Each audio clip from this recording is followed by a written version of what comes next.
Army leaders continue their no excuses response to problems at Walter Reed Army Medical Center. Tsukano has that story. Concerns of poor quality outpatient housing and bureaucratic hassles made national headlines in 2007.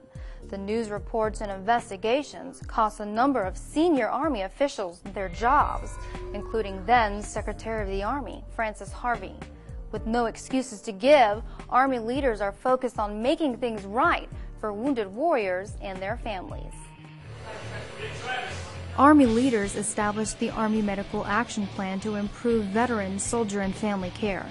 Under the new plan, wounded warriors get individualized care with attention to specific needs and choices on recovery locations. No soldier will be able to fall through the cracks, so to speak. These squad leaders will know when the soldiers' appointments are.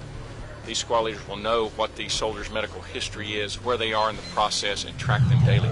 Thank you for calling the Wounded Soldier and Family Hotline. To help soldiers and families get answers fast, the Army launched the Wounded Soldier and Family Hotline, available 24/7. There's one go-to place that you can call into and raise issues or concerns, and then get that visibility to the senior Army leadership. New units began to appear at Army hospitals across the country. Warrior Transition Brigades stood up. Manned by combat vets, the unit allows the medical staff to focus on care, while brigade cadre tend to day-to-day needs of the troops. And while we're turbocharging this thing, and while we got guys like him, is to get the right people talking to our soldiers and fix problems as they go. And then hopefully behind that we fix the system so we're not having to work it so hard. The brigade also helps in the transition back to the unit or civilian life. The Army also educated the ranks on post-traumatic stress disorder and mild traumatic brain injuries.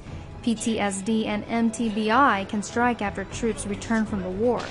The Chain Teach program has leaders educating soldiers on the signs and symptoms. Leaders encourage soldiers to look out for each other and not to hesitate to get help.